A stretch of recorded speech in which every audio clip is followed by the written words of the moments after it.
Good evening, everyone. Welcome to the Monday, March 16th City Council meeting. Trish, please call the roll. Alderwoman Bainey. Here. Alderman Glad. Here. Alderman Doherty. Here. Alderwoman Bassey. Here. Alderman Davis. Here. Alderman Cook is absent. Alderwoman Miller. Here. Thank you. Please stand for the pledge. Pledge allegiance to the flag of the United States of America and to the republic for which it stands, one nation, under God, indivisible, with liberty and justice for all.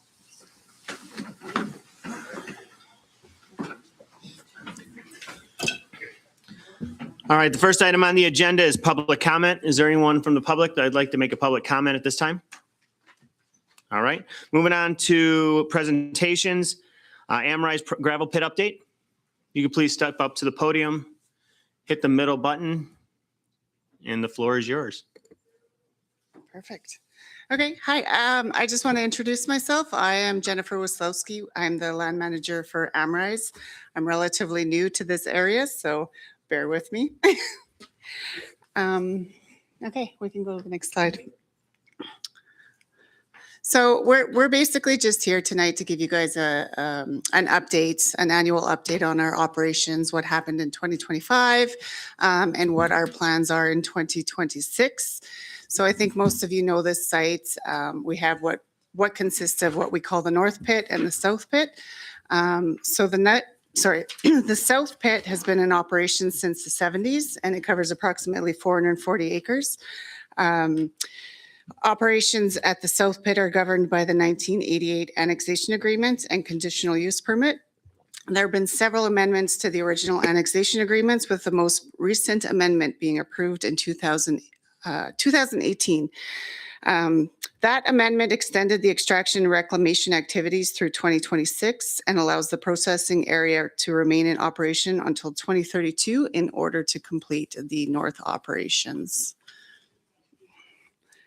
So the north operations began in approximately the early 2000s. The entire site is about 156 acres. So that original annexation agreement and conditional use permits were approved in 2002. These agreements were later amended in 2023, extending the terms of the prior annexation agreements through to October of 2032. So here's just a quick map of what is happening at the South Pits. So in 2025, we mined out that cyan area. Our plans in 2026 are to mine out the dark blue area. As for reclamation, we did all the sloping on the, I guess it would be the east berm. So anything that's shown in green there, that entire east berm has been sloped and reseeded. And our plans for 2026 are to finish that berm up to the wooded area. So everything shown in red will be sloped and reclaimed. The North Pit for 2025, we didn't actually do any operations in there, and we don't have any operations planned for 2026. So for complaints and violations, we actually didn't have any in 2025. Our ordinances lay out some pretty, well, some standards related to noise, dust, and groundwater that we have to follow. Groundwater has, it's detailed that we have to have at least 4 monitoring wells. We actually have 6 on site. We do quarterly testing of those wells, and I believe they're submitted to the city for you guys' records. So yeah, that's all I have.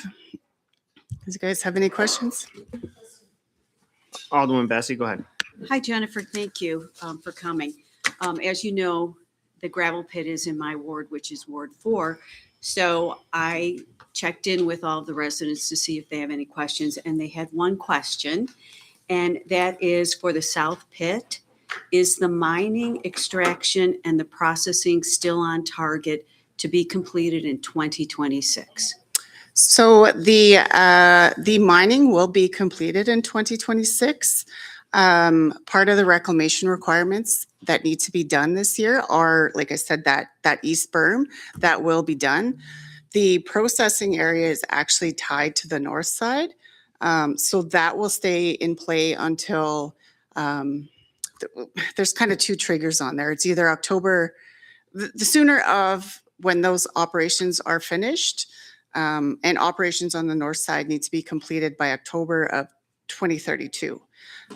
So we have 18 months after that date to complete the reclamation of the processing area. Okay, so just bear with me for a second. So if I'm understanding this correctly, the mining and extraction on the South Pit will be completed 2026, but the processing still needs to be used for the North Pit. So that will be completed roughly 2032. Do I Correct. have that correct? Correct, yep. Okay, thank you. You're welcome. Any other questions? Alderman Gleb.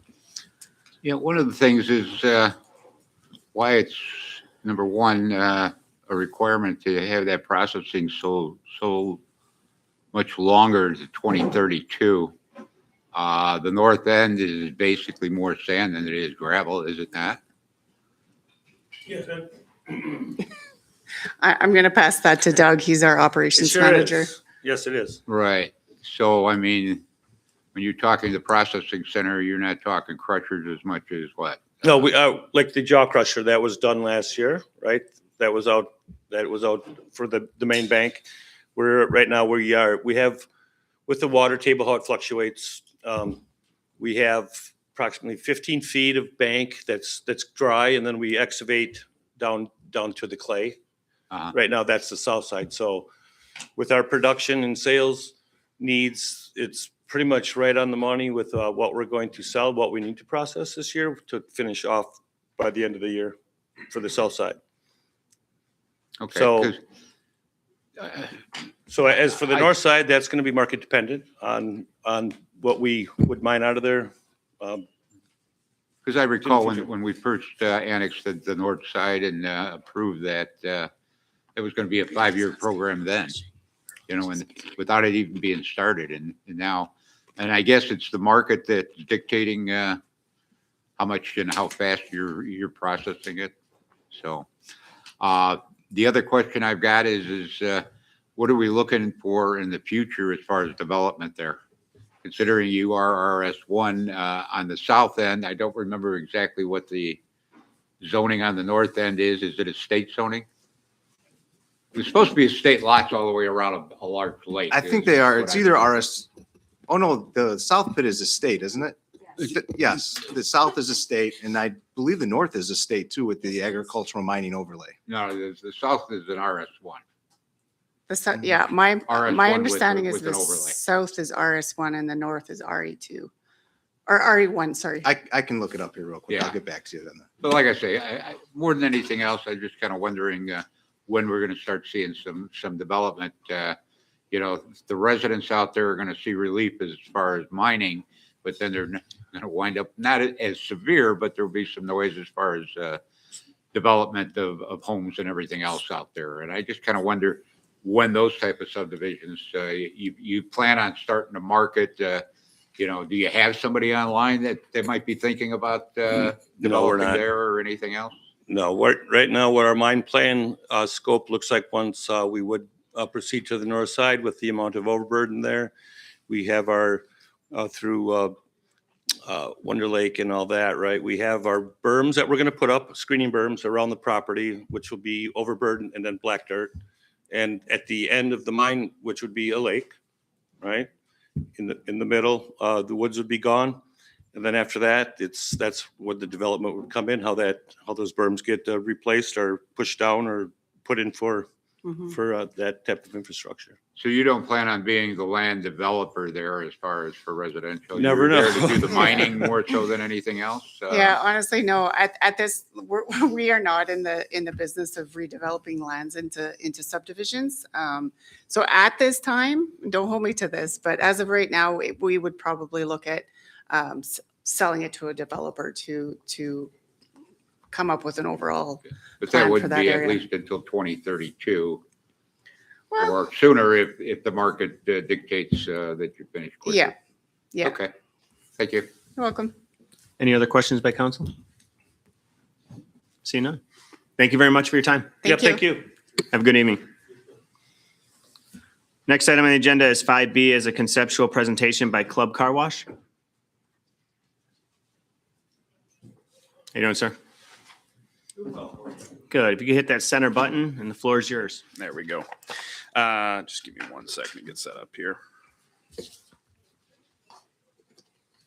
All right. Thank you, everybody, for giving me the time to just talk to you guys about the development here. I'll try to be brief and kind of field any questions you guys have, but I'll start with just a background on Club Car Wash, what they do. I'll get into the site plan conceptually and then talk about the plan development or the developer's agreement. So Club Car Wash, they are based out of Columbia, Missouri. They have over 100 locations nationwide. They've recently been making an expansion into Northern Illinois. I don't know if you've seen any of their facilities in the Rockford area. They have, I want to say, 5 of them now in this Northern Illinois area, with more to come. They reached out, they found this parcel, they did some market analysis and found that it would be a good fit for their business model, and are pursuing a development. It's under development contract right now. Talking about the site, so the intention would be to use the 2 existing entrances that were stubbed as part of the gas station development in 2020.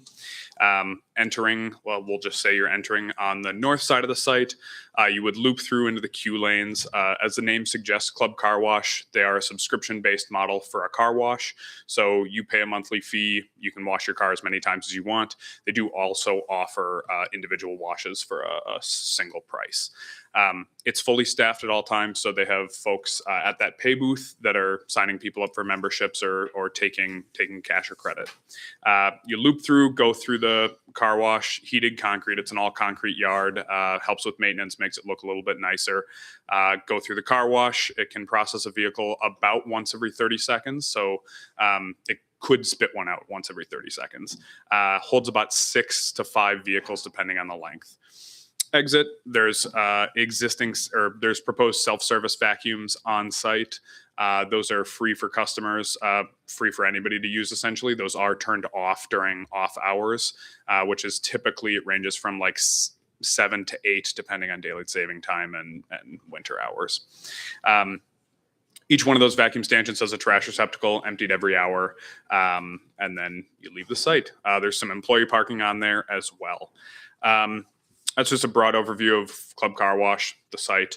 The reason for the preliminary kind of discussion and presentation today is the RR McHenry LLC is the current owner and developer of this parcel, along with the BP gas station to the east. They entered into a developer's agreement with the city in 2020. That developer's agreement had originally called for approximately 8,400 square feet of retail strip commercial space and quick service restaurants, things like that, to be used for this site. I believe you guys were passed around a letter we received from the owners today. I apologize, I wasn't able to get that sooner for you guys to review, but more or less it's the owner of the current site explaining they've marketed the property for 5 years. They haven't really had any luck luring in any strip commercial or restaurant uses, and they're throwing their endorsement behind our development here as a good quality use. We do believe it synergizes well with the surrounding uses, being a gas station and an auto-focused use. The development's approximately, it ranges about $5 to $6 million for the site, all up once it's constructed. And what we're asking for today is to see whether or not the city council is open to amending that developer's agreement to allow for a car wash use, specifically this car wash use, rather than that strip commercial or restaurant. That was a lot. If you guys have any Oh, perfect. questions or comments, I can try to address those. Yeah, we'll open it up for questions, comments by council. Alderwoman Bainey, go ahead. Hi, thank you. I have a couple of concerns. Okay. So in my opinion, if we were to go with the retail plan as was originally slotted, that generates tax revenue. I'm assuming this does not, correct? I guess I assume you guys have property tax. Yeah, but I'm talking about like property tax we're going to get either way, but So you're sales talking like tax sales tax revenue. revenue based on service use. Yeah. I believe you are correct. I'm not as familiar with the financial side of it. I should have said I'm the civil engineer for the project and the project manager. I don't work for Club Car Wash. We're contracted by them, but I assume you are correct. Okay, fair. So, I mean, me personally, I would like to see the original plan of retail space included there. It's also kind of prime right on, a major roadway, and I'm not sure that the aesthetics of a car wash are that really desirable. I also think we've got a couple of large car washes here in town already. Those buildings are not very easily repurposed should, the competition become kind of fierce with 3 of them in, one town of only 30,000 people. So that's a concern of mine as well. And in all honesty, we have a car wash on 31 that's about to go through some really hard times when we have the Route 31 expansion project come through. And as a city council, we've really devoted ourselves to helping our small businesses in town to be able to make it through that project. And I'm just not sure approving a competitor for them at this particular time is something I would be interested in doing. Definitely. So I think there was a couple questions in there. I'll try to address them Sure. a little bit in turn. So as far as the whether or not there's already 3 car washes. So Club Car Wash does extensive market research, and they do believe that they can be successful in this location. They definitely don't want to invest, like I said, $6 million in a location that's not going to, produce what they need it to do.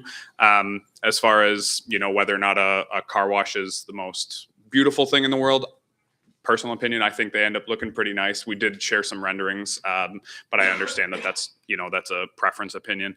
There was one other item in there that you mentioned that you were concerned about.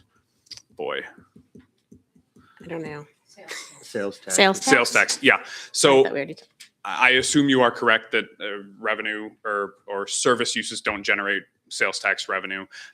What I can say is it's an attractor here that can synergize well with the existing auto uses around there. I don't have a great answer for the sales tax portion of it, just because we can't control Yeah, what no, that is. But it is what it is. that was what I was going to mention. On the use side of things, whether or not a retail use would be more desirable from your perspective, I do think part of it is that the owners have been marketing for retail use or for a restaurant use for approximately 4 to 5 years at this point, and have not been successful and don't see that success coming in the future, which is why they're supporting this development here. So I think that's just one thing to keep in mind as well. But Absolutely. Thank you. And, I Appreciate it. do have one other question. Yeah. I noticed in the drawings, you have the dryers facing the neighborhood. So like the exit where the dryers would be are actually facing, not facing 120, but facing into the neighborhood, how loud would those be and what kind of impact might that make on Yeah. those homes? Great question. So we do have some noise studies. I don't have them on me right now, but we can share those with planning. It's a car wash dryer. It certainly does generate noise. We're able to there's some suppressors we can put on those that help cut down on that noise. We can also screen it very well. Their landscaping is very intensive. What they do on these sites, they sort of look like a jungle. They're very, very heavy landscaping. The combination of like arborvitae trees and actual fencing provides a significant amount of screening from that noise to the point where we can drop it down to about 65, 70 decibels when we're getting to a property line, which typically is in line with most municipal noise ordinances. All right, thank you very much. Definitely. Any other questions, Alderman Gleb?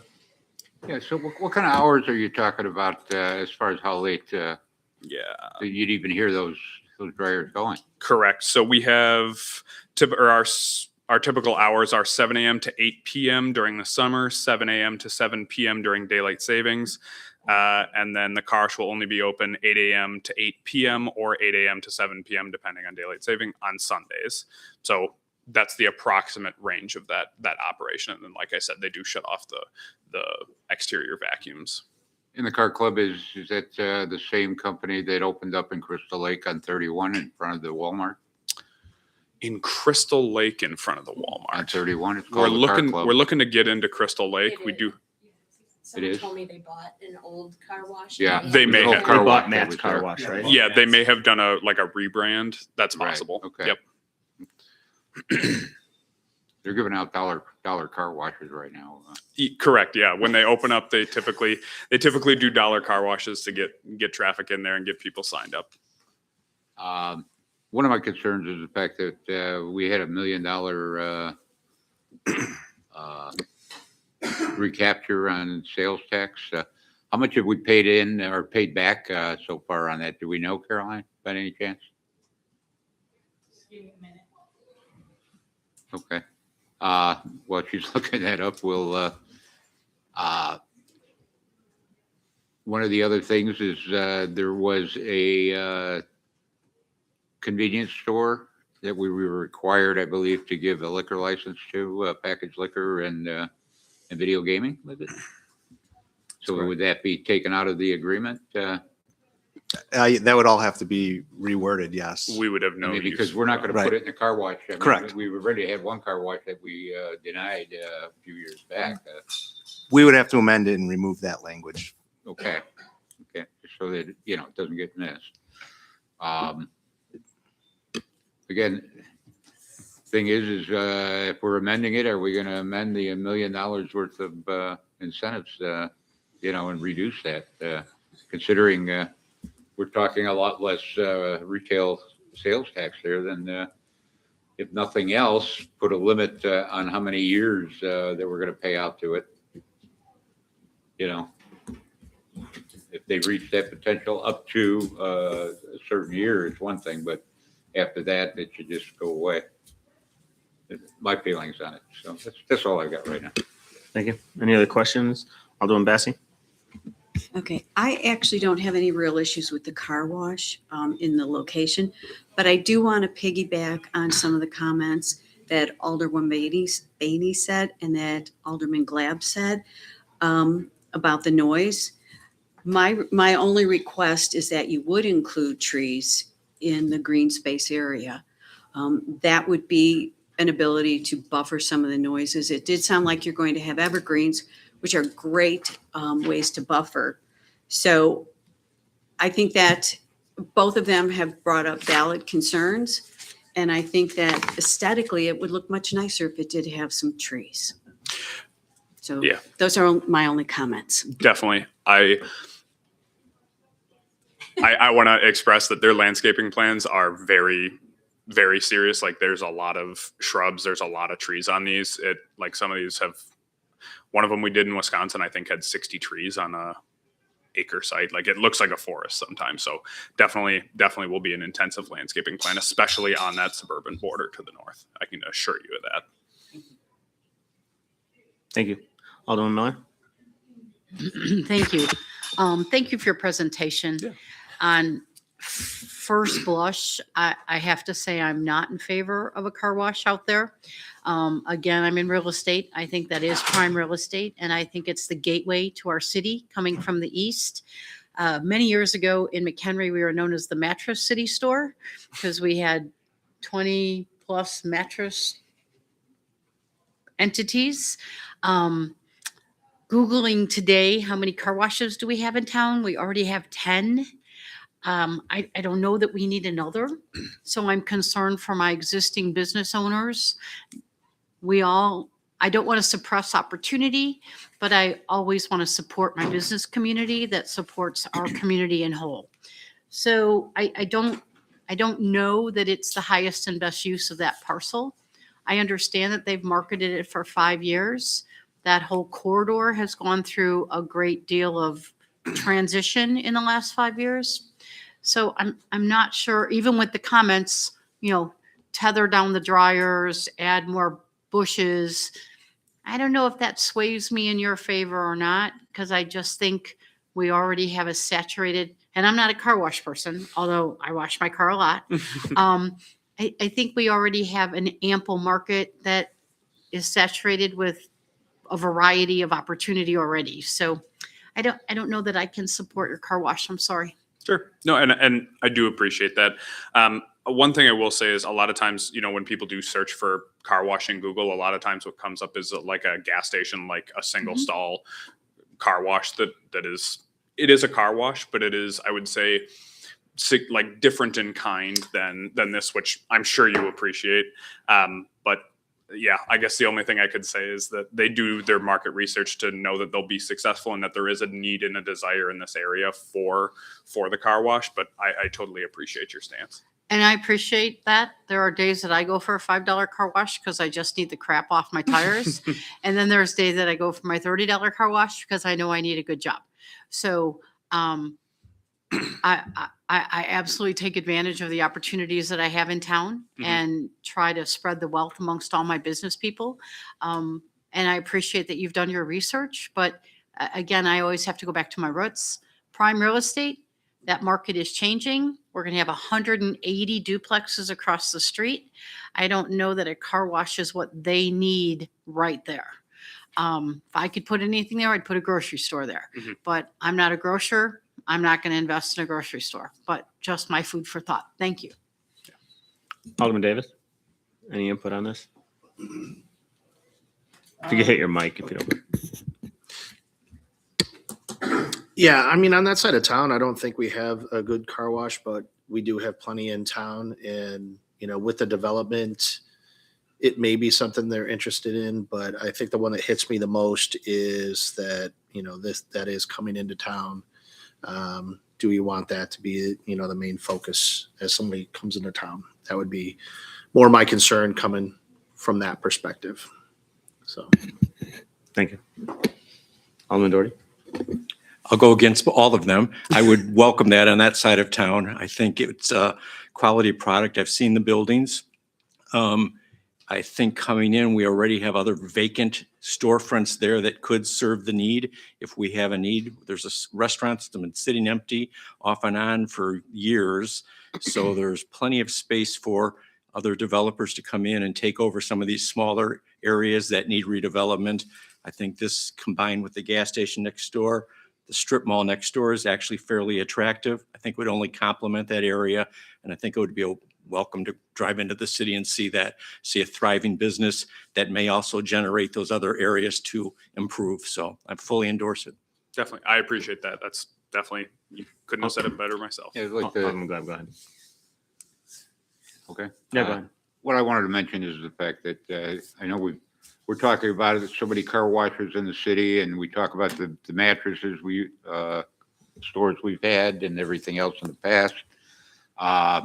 If we probably go back 50 or 60 years ago, the city created an ordinance because of how many gas stations were coming in and how far apart they had to be and everything else, which wound up to be a headache. The banks, at one time we had, about 20 some odd banks in the city of McHenry back about 25, 26 years ago. But what happened? It's capitalism. I mean, competition, and the strongest survive.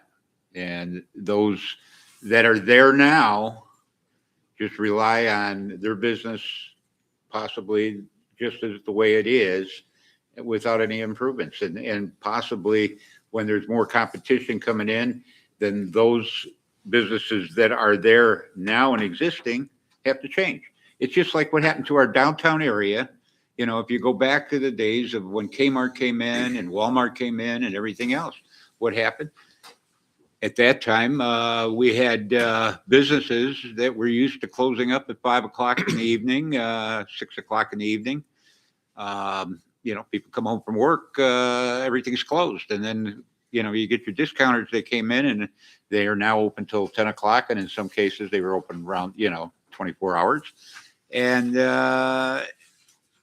if these businesses didn't change to the type of business, competition they had, they died off. So I think to some extent with the car washes, it's going to be the same thing. The mattress stores faded away because of competition. The strongest survive, the rest fall down. What about the ones that are on 31 and have no control over? I mean, they don't need to change. They're being I'm sorry. the car wash that's on 31. He doesn't need to change. He has a great business. Okay. However, he's going to be faced with a challenge that he has zero control over. So I do agree with what you're saying. I totally believe in that as well. But I just feel like in this situation, we've got a business that's going to definitely be hurt when the project starts, and then hurt when someone else moves in with a competitive business and he can't, physically get as many people through. I think to some extent we have to be careful of keeping development away because of the fact that we don't want to see competition with the existing businesses. Competition has never hurt in the past, and I mean, let's face it, that's what our country was built on, was capitalism. And I'm not saying it's all 100% good or 100% bad, but that's the way our country has always run. And to some extent, I'm in favor of a car wash over there. I think more than anything else is they've had a hard time marketing it for the last 5 years. And granted, you build it. There's a good possibility that someone might come because of the fact that it's built. Some companies aren't going to wait for you to get enough tenants to start building it and wait another year or year and a half. If it's built, maybe you would have had some tenants come in, but then that's a lot of outlay that you put out without any guarantees. So, and I can understand. I mean, that's business. Let's face it, the days of brick and mortar is getting tougher and tougher because of online sales and internet and all that. So we could be waiting another 15 or 20 years for development here, or we've got a good possibility of a decent business coming in that will be attractive rather than an open lot. And that's the way I look at it. Thank you. Go ahead. Just some food for thought. In some of the research I was doing before the meeting tonight, Crystal Lake actually denied them opening a new car wash, not because of the company, but because they weren't going to let any more car washes in Crystal Lake. And so they were able to take an old one, rehab it, keep the existing number of car washes. So other communities around us are seeing that these buildings aren't very repurposable and aren't really the best aesthetic. Also, Algonquin would never allow a facility like this to be on that main highway. They take them off the main road. So just kind of looking at what some other affluent communities around us are doing, just something to think about. Thank you. Ross, go ahead. On that note, I just want to remind council, maybe there were some council members that weren't here about 5 years ago. We as staff were directed to take car washes and make them a conditional use. They were an allowable use in a C5 district, but because of the amount of car washes that we're proposing in the community, we were directed by the council to make them a conditional use so you could take them on a case-by-case basis. Yep. Thank you. Alderman Miller? Yeah, I just have a couple, I have a question and a comment. My question is to Director Polarecki. When we approved the trio on the west side of town, did we not approve a car wash in that schematic as well? There is a car wash that is on, yes, that is approved on that site. That has yet to be constructed. I'm not exactly sure when they are going to construct that. However, it's just a matter of submitting building permits to us. There's no other approvals by council or city or planning and zoning that's already been done. Because that's approved and in the works. Correct. Okay. Yep. So, and just as a comment on a recent road trip out east, I was in Ohio and they took a car wash that failed and turned it into a drive-through liquor store, which was an incredible experience. They took both they filled in the rails and they put coolers all the way down the tube of the car wash. The purchaser never got out of her vehicle. I drove down and the little person went cooler to cooler. And at the end of the building, I gave them my credit card in return for my purchases. And I said, what was this building? And they're like, it was a car wash. And I was like, OMG. So how long is this car wash? This is 136 feet. We also have one of those where I went to high school. Also a repurposed single bay car wash. Yeah. Not that we're I'm doomed like, to failure. okay, I well, don't think if we it will be a if liquor it store. builds and fails as a car wash, we could have our first drive-through liquor store. Do we allow drive-through liquor stores?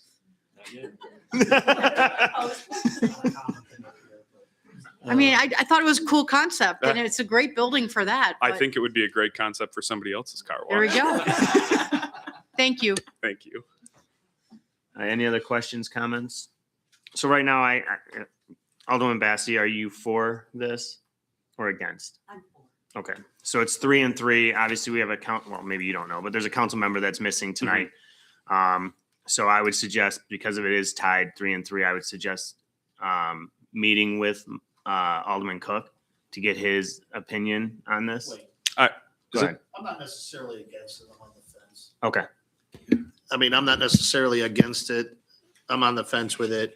On that side of town, there isn't necessarily a car wash on that side of town. So I don't know if I would say I'm for or against at this point, but with some of the other comments, I would like to hear more about this. I don't know. I may be for it at this point. I don't think that it's a necessarily, because again, there's different types of car washes, and the ones at gas stations are vague, vastly different than some of the other car washes, in town. And again, those are few and far between. I will say that when we talk about other businesses in town, when there was a couple in town, the service was great. And I'll be honest, that service has gone downhill on some of these. So I don't think, again, to other comments, that competition is necessarily a bad thing. It's going to force those other ones that are maybe kind of just stable right now, need to up their game to bring that in. Again, I don't know if this is going to cause that or not, but I've never been to a club, so I can't really necessarily say what the quality is from those. So. Okay. All right. So there you go. So right now it's a 4 to 2. Are you a voting member? No, I am not. Okay. Gotcha. I think I know where everybody stands then. And then there is a question, or I guess a member missing you mentioned. Yeah, Michael Cook. So he's an alderman. Gotcha. And Ross can go we'll ahead and touch link you base up. tomorrow or the next day after the Okay. meeting. I can have a conversation with I'd Alderman appreciate Cook, that. see where he's at. He's from Green Bay and he's driving back tonight. yeah, no, you don't have to do it in person. So I'm just saying, for yeah, sure. in person. So I will get them Yeah, to for sure. communicate, and then he can make his decision on whether you want him. Yeah. Chief, can you drive him back? The roads weren't all that bad past Fond du Lac, so I think I'll be all right. But So just to confirm, I have needs more convincing, I'll kindly say. In favor. Yeah, but these aren't votes. okay? No, of course not. Yeah. Of course. This is, I totally understand that these are not votes. This is just, we're just deciding whether or not we invest the time to continue moving forward. Possibly in favor, I'll say, possibly in favor, possibly not in favor. Awesome. Okay, I appreciate that. Yeah, no, that's what we were looking for with this. So I appreciate everybody's time. If there is any additional thoughts or comments or things like that, please, I'll be in contact with the community development director here, and we'll be in touch. So Sounds good. Thank you, Awesome. Michael. Appreciate it. appreciate it, guys. Have a good evening. You as well. Thank you much. All right. Next item on the agenda is 6A through F, the consent agenda items. I'm looking for a motion to approve 6A through 6F. Alderman Doherty? I'll make a motion to approve consent agenda 6A through 6F as presented. Thank you. Alderman Miller for a second. I'll second that. Thank you. Discussion on these items by City Council? Alderman Bassi? Thank you. When this list of roads was presented in July, there was varied feedback from the council. My Yep. feed, What item are you? oh, am I on the wrong We're one? on consent agenda items. Oh, never mind. All right, so you're good. No questions? I'm retracting everything I just said, Perfect. but you're going to hear it in a minute. All righty. Clerk, please call the roll. Alderman Doherty. Yes. Apologize. Alderwoman Miller. Yes. Alderman Davis. Yes. Alderwoman Bassi. Yes. Alderman Glad. Yes. Yes, Alderwoman Bainey. Yes. Thank you, Council. Next item on the agenda is 7A, 2026 Road Resurfacing Program. I'm looking for a motion to award the 2026 road program to Peter Baker and Son Company of Crystal Lake, Illinois, in the amount of $1,636,737.97, and approve a construction contingency in the amount of 10% of the awarded contract price, which is $160,673.80. And B, pass an IDOT resolution for maintenance authorizing the use of $1,800,412 of state motor fuel tax funds for the project. I am looking for a motion to approve. Alderman Miller? I'll make the motion to approve the 2026 road resurfacing program as presented. Thank you. Second. Alderwoman Bainey? I will second that motion as presented. Thank you. Discussion on this item? Alderman Bassi? Thank you. Now I can say what I wanted to. When this list of roads was presented in July, there was varied feedback from the council. My feedback was I would like to see the list of roads amended and include Oakwood Drive. And that did not happen. But generally speaking, the list of roads included is fairly distributed throughout the city, with the highest concentration in McHenry Shores neighborhood, which is appropriate due to the conditions. The only road that I do not think is appropriate to be included, and is why I'm going to be voting on this, is Dartmoor Drive just off of 31. This is a 769-foot dead-end road that only serves as an access road for one business, with the other two non-road sides being undeveloped land. I requested a cost estimate of this road only, and it was just over $52,000. Because the vote is tied to these pre-selected roads and cannot be altered, I will be voting no. I do not think it is fair for residents to use their collective funds to improve what is essentially a private access road for one business in lieu of roads that would serve a greater number of people. Thank you. Any other? Russ, go ahead. Just one thing I would like to point out with Dartmoor is Dartmoor Drive is the only full access to that business for traffic coming from the south or for traffic that is leaving to head north. Obviously, we're talking about Bus Ford. They have a right in, right out off of 31. But any other of their clients, many of whom are residents of our community who go there for service, for parts, for whatever it may be, Dartmoor Drive is a critical access point for that business. So it's not just benefiting the business itself, it benefits the residents who frequent that business. So I just want to make sure that everyone understands it's not a private driveway, it's a public right-of-way that their full access driveway is connected to.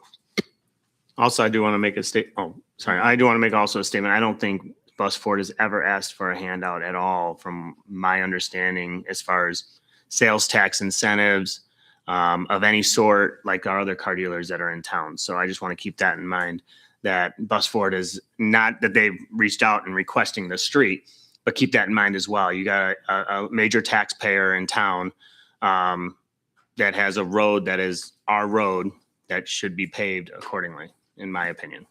So, Alderman Massey. Go ahead. Oh, Alderman Glad, go ahead. Yeah. I wasn't in favor of this the last time we had the discussion too. However, with some discussions that I had with Russ Adams, the point of the ingress and egress, I've never really thought about as much. One of the things that concerned me is the length of time that the road has been there, that it already needs to be redone. But then again, we were looking at the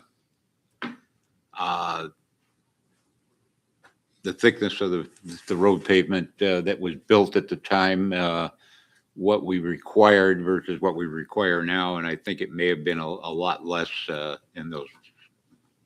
Correct, and more so than anything else, that might be one of the reasons why we're looking at redoing it now, because of that. If you recall, several years back, we did the west side of the creek over on Dartmoor, the major Dartmoor, where it had only been done, 8 or 9, 10 years earlier.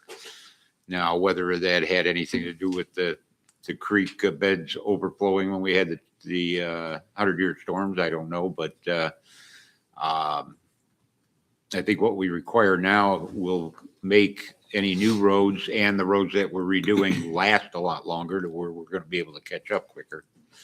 And I do understand Alderwoman Bassey's point on that, and I kind of agreed with it until I started researching other things, which did kind of change my mind on it.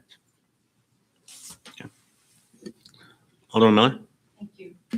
So again, I've learned more about roads in the last 5 years sitting in this council position than I ever thought I was going to learn. I appreciate that we're staying on scale, that we did a study. We looked at our entire 126 linear miles of roadway. We created a schedule, and we're staying on track. What I learned in the last week, I had a constituent, the president of the Patriot Estates, reach out about their entry, that if anybody goes down Kunat, it's pitted and potholy and kind of cracky and kind of really awful. And I, of course, for lack of understanding, referred that to Director Adams, who educated not only my constituent, educated me, that the most expensive part of road reconstruction and surfacing is the moving of the equipment. The actual creation of the road is just a small piece of that puzzle. And when I look at this map and I see that we're all over the place, I get why this is $1.6 million, because we're moving a lot of stuff. So I'm in favor of staying on track with the schedule we've created by the objective analytical review of all of our roads, trying to get us out of the red, out of the orange. What's the next color up? Yellow, and then green. I think we're doing a good job at it. And if we can do more, we do more. And that's what Director Adams offered to my owner out there at Patriot Estates, that surface built 15 years ago is not the same surface that we use today. It deteriorated because it was not the same time that they did the rest of the roads. I think the number you gave me was like, if we really had to do the surface, it was minuscule, like $15,000 of material, but it was huge in getting it there, getting the vehicles and the equipment there, because we got nothing else going on out there. So I think we need to stay on the schedule, and that's exactly what this does. So thank you. Alderman Davis. Yeah, so I'm in favor of it. I mean, I think we should stay on track too. Obviously, we did the study. There's a reason we did that. Things were graded accordingly. One thing I was just thinking about Bus Ford, when we're redoing that, is there would there be anything to, because of the elevation of that and how it's pitched, it is kind of pitched higher on the road and goes down where it dead ends. Is that have anything to do with that deterioration? And if we're looking at redoing that, is there a way we could somehow put channels on the side so the water isn't constantly, because that is the way it's pitched, that water has to, that water runs that way. Have we looked at it from an engineering perspective just to make sure that we're not running into this, and it's not necessarily the depth in the past that we put that material, that it's maybe how that's running, just food for thought on something that we're looking at, that if there's a little bit of, we could run a concrete channel down the side to wash that water away rather than it running straight down that street because of the way that it's pitched.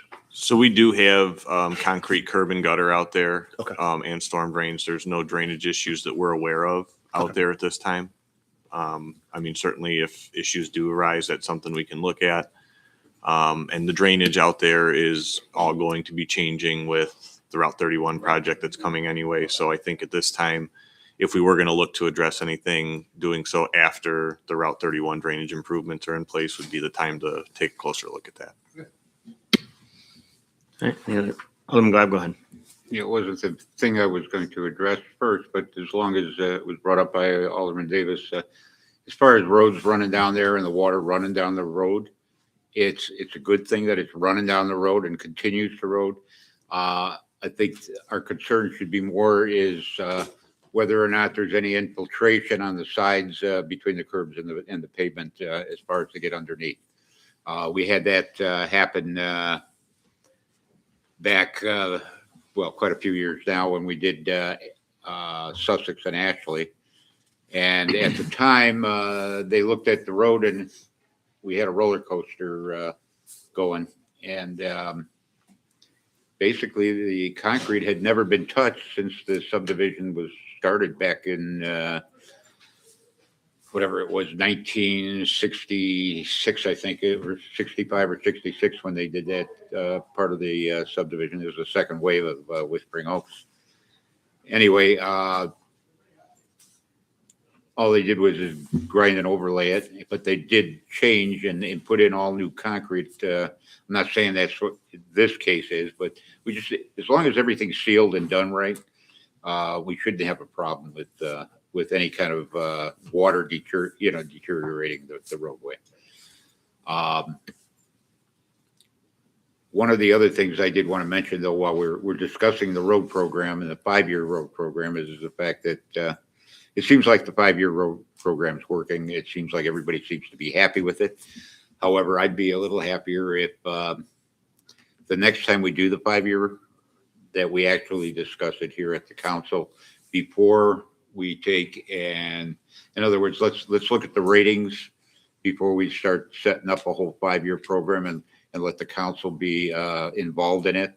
This way, there might be things that an alderman that lives in a certain area is more aware of, either the use of the roads or what kind of problems might be causing some of the deterioration of those roads or whatever, to where it could be discussed. We did that years back when we had the public works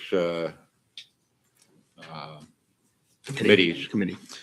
But we don't have those anymore. So maybe we have either, whether it be a committee of the whole or just at a regular council meeting, that we actually look at it and tear into it. And if every council member is aware of what their roads are like, they can, sit there and even though the ratings might be X, Y, or Z, there might be issues they can bring up to where it might bring a road to light a little quicker because of. And so when their constituents approach them and say, well, how come my road isn't getting done? You've got more to say than, well, the rating was this and that's it. What's your involvement in it? Well, that's what the rating said. Now, you fought for your constituents, but the council didn't agree with it or whatever. But at least the council is involved more in the decision of those roads.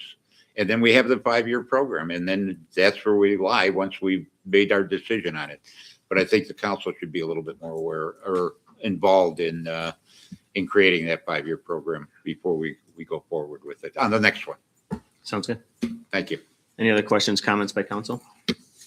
Obviously, no public comment. Trish, please call the roll. Alderwoman Miller, Yes. Alderwoman Bainey, Yes. Alderman Glad, Yes. Alderman Doherty, Yes. Alderwoman Massey, No. Alderman Davis, Yes. Thank you, council. Next item on the agenda is 7B, right-of-way tree clearing contract. Motion to approve a contract with Advanced Tree Care Incorporated to provide right-of-way clearing services for Martin Road, Ringwood Road, Ridge Road, and at a contract price of $35,600, plus a 10% contingency of $3,560 for a total amount of $39,160. Looking for a motion to approve 7B as presented. Alderman Doherty, I'll make a motion to approve item 7B as presented. thank you. Alderwoman Bainey, I'll second the motion. thank you. Discussion by city council? See none, no public comment. Trish, please call the roll. Alderman Doherty, Yes. Alderwoman Bainey, Yes. Alderman Glad, Yes. Alderwoman Massey, Yes. Alderman Davis, Yes. Alderwoman Miller, Yes. Thank you, council. Next item on the agenda is a license agreement with the Rise Up Foundation. Looking for a motion to authorize the city administrator to sign the proposed license agreement with Rise Up Foundation regarding temporary occupancy and use of Miller Point Park for the 2026-27 season. I'm going to amend this motion a little bit. It's going to include the Rise Up Foundation will be responsible for any maintenance and installation for the 2026-27 season. And the city of McHenry is going to be responsible for taking down and storing the rink as this is owned by the Rise Up Foundation. Also with this motion, I'm also going to make, and part of this motion is to reimburse the city for $1,902.50 for the pump. Because the rink is owned by the Rise Up Foundation, we will be reimbursing the city for a pump that went bad at the rink for 24-25 season. So that is the motion. Is that good? Sounds We're good with that? All right. So that is the motion that's on the floor. $1,902.50. Alderman Bainey, I would like to make that motion as presented for the licensing agreement with Rise Up Foundation. thank you. Second. Alderman Miller, I'll second that motion. thank you. Discussion on this item. Alderman Massey. Could you pull up the actual agreement, please? Would that be possible? And David is aware that he's going to have to modify this agreement. That's why he was taking a picture of the motion. Okay, perfect. Just so you know. Right. And I do want to say that the mayor and I did have a very long conversation today, which I think we'll both agree was a pretty decent conversation. My only concern, my concern is where it gets to the point, I think it's number 7. Okay. Let's see, shall we? Could you go up 1 to 6? I'm sorry, I should have. I'm looking for the part where it's going to be an annual, the city and the Rise will sit down and decide the terms of who's paying for what. Number 4. Okay, the parties acknowledge that installation, removal, and seasonal operation of the ice rink may require certain annual costs. The allocation of such costs between the city and the licensee shall be established annually by a separate written letter agreement between licensee and the city administrator. I do have issues with this. I think that it does put the city administrator and the licensee at, for lack of a better word, a power issue. As we know, the city administrator does in fact report to the mayor on a daily basis. I would be more comfortable if it has it listed out who's going to pay what before we agree to this. For example, if it's the city will put it up and take it down and store it, and any kind of operational fees, for example, if something breaks, Rise Foundation will immediately pay for it. So I'm not comfortable with having it listed as they'll agree later, at a later time. I should speak to that. I wrote this. The reason I put it that way is because we don't know. Just like you just said, for example, I mean, there could be examples you didn't say. We can't predict that. There's no way I can write this and say, here they are. Here's our costs that we're going to allocate, because no doubt that we'll be wrong. There'll be another one, or there might not be one. So I don't think this is avoidable. I think you either have to, I think you have to agree to it year by year after they occur. If somebody can predict it, then give Well, even the me, installation costs go up every year. I mean, it went up. you from may the want to year split prior to those, this you year, know, who knows? I mean, maybe what you mean is not the city administrator, and should be city council, I would be more comfortable with that. which is fine, but it's the same issue though. It's just you'll be making the decision about things later instead of ahead of time. And I think if we did switch to city council versus the city administrator, I think it would be less And- stressful. And the reason I put city administrator in, because I thought this was peanuts. I didn't think this was a big deal.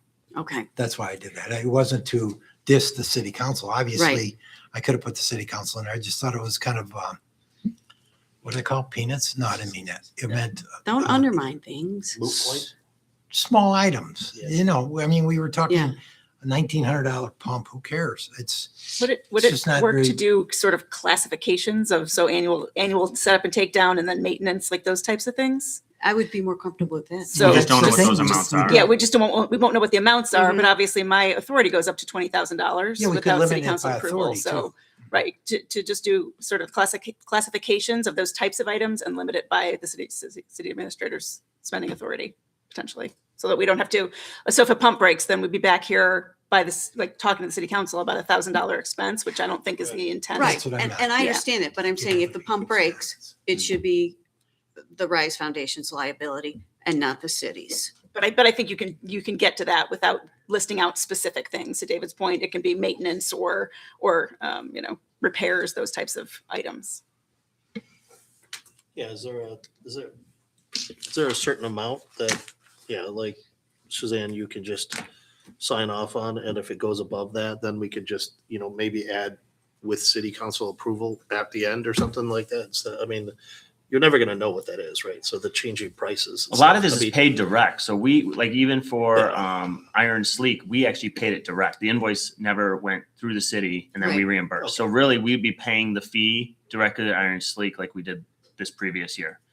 And the same thing for the pump. Like we would, so if we want to change it, that this Rise Up Foundation would directly pay for any of those costs.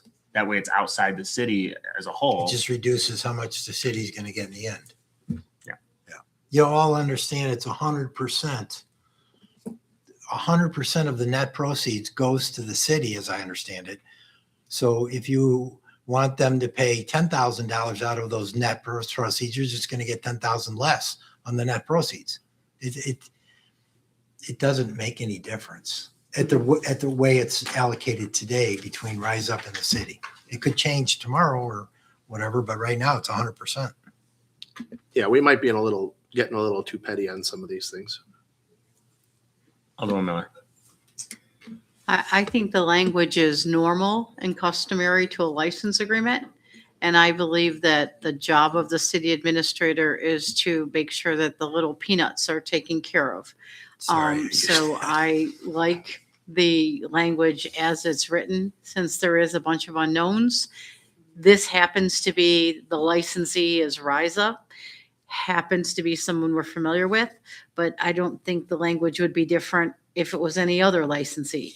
So I'm very comfortable with the language as written. Thank you. Any other questions, comments? Alderman Benny? I just want to say once again, how grateful I think the city should be that the ice rink is even been installed on Miller Point. I live right there. I'm there all the time. It is frequented by families, little kids. I was there one day. It was a family. They brought their 2 toddlers. It was their first time skating. We've had Olympic medalists or Olympic hopefuls on that ice. And it is just such a benefit to have that there for free. It's used frequently. I think it looks great. It's maintained great. And I just want to say thank you to Rise Up for providing that to our community. Alderman Gleb. Yeah, just the fact that, we discuss the Rise Up Foundation events in the fall. We waive all the fees because of the fact that we expected to see donations to the city. And I think I'd be surprised if any of our older persons knew that skating rink didn't belong to us all along. And until this came up on the sign issue and everything else, we never realized that it didn't belong to the city. And I think it's a bad precedence to give the licensees out there. And I would hope that we don't have any other issues out there of donations to the city that we didn't properly accept, or that we assumed that were given to us that actually weren't. But I know I talked to the mayor, and eventually it will get brought to the city and given to the city, and that's great. But I think to some extent we just need to be a little bit more aware of when things are donated, like we had the Levy property many years ago and everything else, that yes, it is the property of the cities and not somebody else's. I should speak to that as well, because I was involved in that. The way this occurred in the past, perhaps with other items related to Rise Up and maybe some other donations that have been made, is occurred at the moment, and maybe it's still wrong today. This one, no one in the city thought any other T's needed to be crossed or I's dotted until I got involved. And if it weren't for Chris talking about a sideshow of this, we never would have found it. I don't think we ever would have thought of this, because it just occurred. It's being handled smoothly, and it is what it is. You might hear about it if there was a lawsuit, right? If somebody gets hurt, you might hear about it because someone's going to uncover it. So that's a good reason to enter into these type of agreements, or the alternative to, acquire title at some point. But until then, it was just a fluke.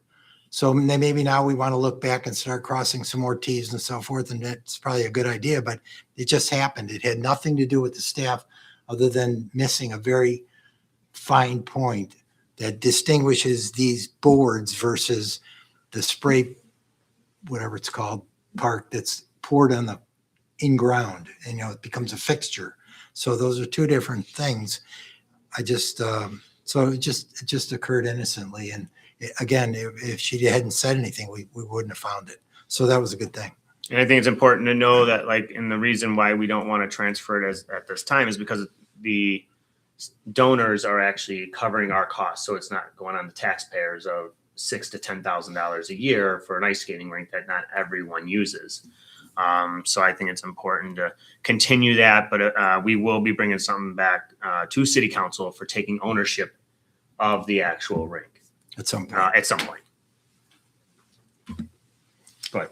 Thank you. And I know this was something that you and I had also talked about this afternoon, that I would like to make a suggestion when it is signed over, the rink is signed over to the city, which I think is an important thing that needs to be done, that the donations from the Rise concerts for 25 and 26, I know council has to approve this, but I would like to see 10% of whatever is donated to be put into an escrow account, or as you had called it on the phone, a slush fund, whatever we choose to call it, so that when the city does finally take ownership, that we do have a buffer that can pay for any of the expenses that, as we all know, will occur. And we are still protecting, I guess, the residents from any additional cost to them. So that is one thing that I would definitely want to see going forward. And then once the city does take ownership, based on ordinances, there would be no signs, and it would just be the rink and the backings. So again, those are things that you and I had talked about that I would want to see when it is turned over. And my next question is, do you have any idea when you are thinking of?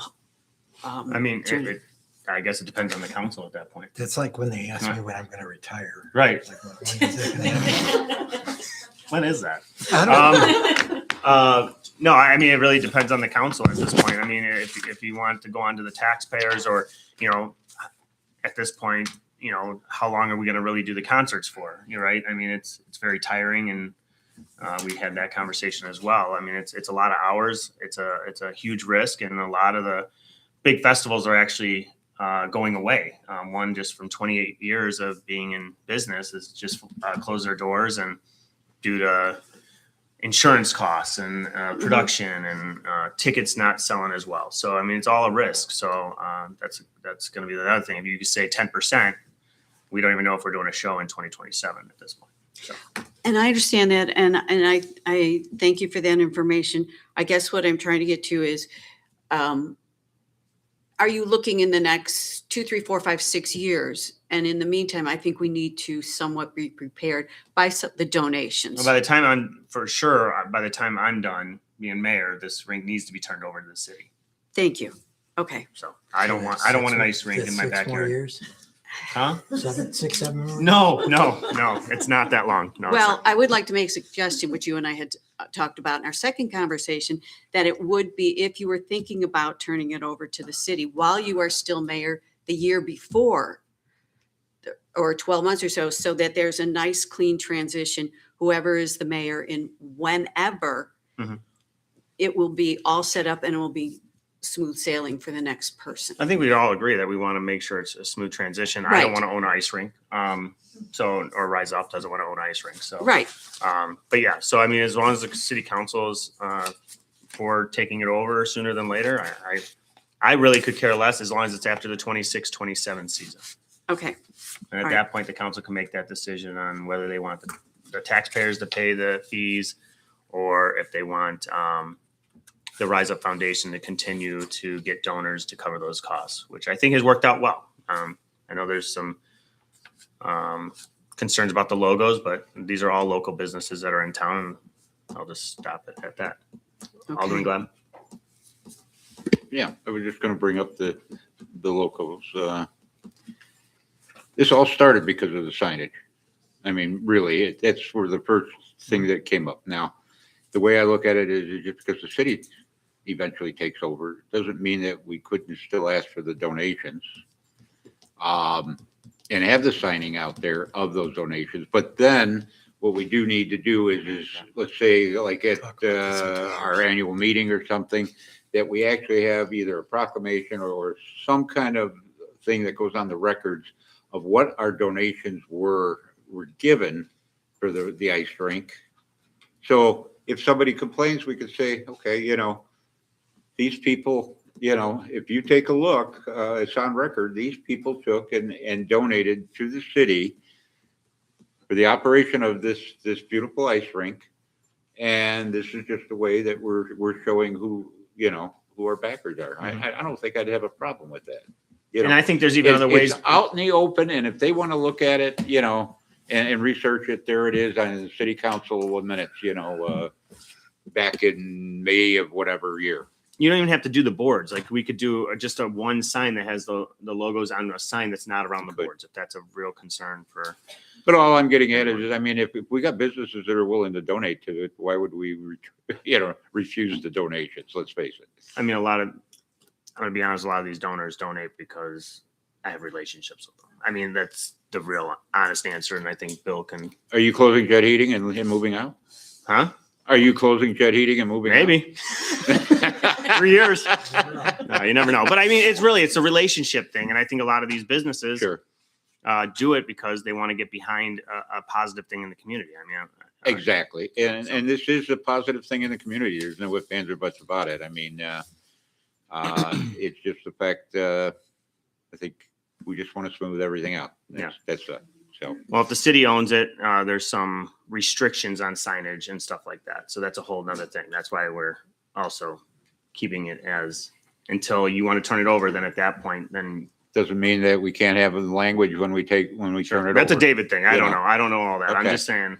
I'm just saying, So I have no problems with, as long as I have legitimate reasons to give my constituents, if they have a complaint, that I can tell them, well, this is the reason why, or whatever, you know what I mean? Rather than just say, well, I don't know, it shouldn't probably be there because that's normally what we don't do. yeah, I can get, yeah. But if we have an agreement with somebody and everything else, at least we can say we do, that's all. Got it. Any other questions, comments? None? Trish, please call the roll. Alderwoman Bainey, Yes. Alderwoman Miller. Alderman Davis, Yes. Alderwoman Bassi, I am voting no for only one reason, and that was line 4 of the agreement, that we do not have it broken down who's paying for what. Alderman Doherty, Yes. Alderman Glad, Yes, Thank you, Council. Next item on the agenda is 7D is a Lennar task order. I'm looking for a motion to approve a task order and authorization for additional task orders associated with the review of the proposed Boone Creek Unit 7 subdivision with a total not to exceed amount of $128,600. I'm looking for a motion to approve. Alderwoman Miller? I'll make that motion to approve a task order and authorization for additional task orders associated with the review of proposed Boone Creek Unit Number 7, not to exceed $128,600. Thank you. Seconded by Alderwoman Bainey. I second that motion. Thank you. Discussion by City Council? Alderwoman Bassi? Thank you. I just want this on the record, though, that I confirmed with staff that approving this task order does not preclude the possibility for changes to the site plan, including requesting more open green space and a natural barrier between the established homes and the new development. Thank you. So thank you for clarifying that, Ross. I appreciate that. Alderman Glad? yeah, just, actually in the motion, it doesn't preclude the fact that this money will be paid for by the developer in their escrow account, correct? Correct. I already have But the escrow. Lennar at set this up. time does not have that much in the account, They have enough to cover the preliminary engineering because, the 128,600? no, it's 79,500 for the preliminary engineering. Okay. The But- final engineering is the balance of the two. So they didn't want to fund it because if they don't get through preliminary engineering or they don't pass I through planning understand. and zoning or city council, then they don't have a check, they're making money with that money elsewhere right now. Right, but if we're gonna approve 128,600, it should be with a caveat, the fact that, that it is paid by the developer wholly, that we won't go forward until such time as it's. Right. I believe that's in the It's in the- supplement, I but know, it's but not in it's the not in the motion, right? motion. I will never sign a task order for even $5 if I don't have an escrow account set up for them, for any developer. So, Right, um, but what This I'm is kind getting at of- is the 128,600 is not there, so therefore. correct. We should have a caveat in the motion that states. that's So all I add, think. so if you want, you can add at the end of that motion in the second, subject to Lennar signing a retained personnel agreement for reimbursement. As long as it's covering us, that's the main Well, thing. that covers you. Yeah. Want to repeat it? Subject to Lennar signing a retained personnel agreement, agreeing to reimburse the city for these monies, these monies. What'd you say? I'll watch the video. He'll write it down for you after the meeting. All right, any other questions, comments? Alderman Miller? I'll amend my motion to include Attorney McArdle's comments. All right, Whoever heard that. and, I'll second that motion. all right. Trish, please call the roll. Alderwoman Miller, Yes. Alderwoman Bainey, Yes. Alderman Glad, Yes, Alderman Doherty, Yes. Alderwoman Bassi. Yes. Alderman Davis, Yes. Thank you, Council. Next item on the agenda is 7E, Redwood Task Order. Motion to approve a task order with HR Green for construction observation services related to Redwood subdivision in a total not to exceed amount of $44,955. Subject to the same condition. They're fully funded. I'm not asking for any more money. Oh, right. They're fully Never mind, funded. Disregard that. Lennar is the only one that was not fully funded. I'm looking for a motion to approve. But the motion doesn't say that, according to Andy. Alderman Miller. I'll make a motion to approve a task order with HR Green for construction observation services related to Redwood subdivision in a total not to exceed $44,955, which is already on account with Director Polaraki. Thank you. Second. Alderman Doherty. I'll second the motion. Thank you. Discussion by City Council. Alderman Bessie. I just have one real quick question about this.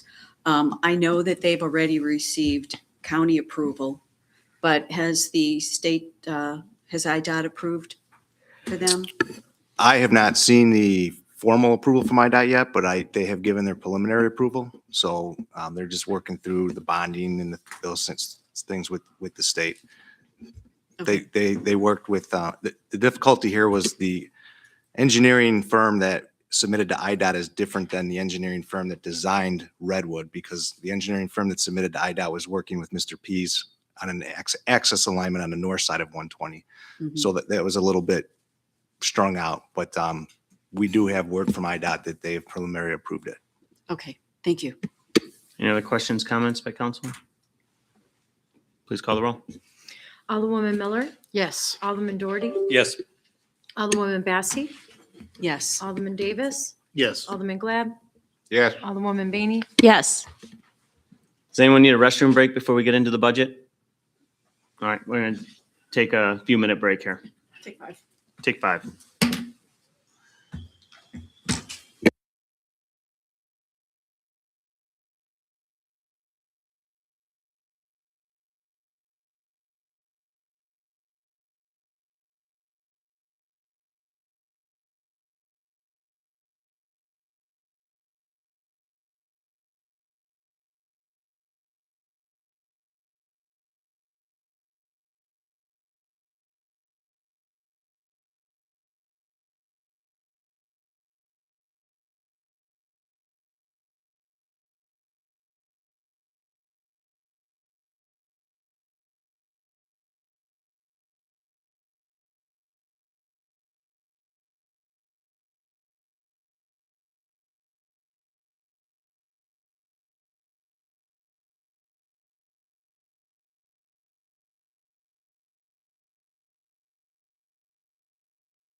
Everyone ready? Yep. Suzanne, go ahead.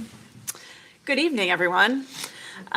So I know that this will probably go a little bit quicker because we're not expecting any questions from the audience, because as soon as they heard the budget presentation was coming, they all got up and left. So at least we've got that going for us. Alderman Glab asked if I could get through this presentation in 10 minutes, so I will do my best.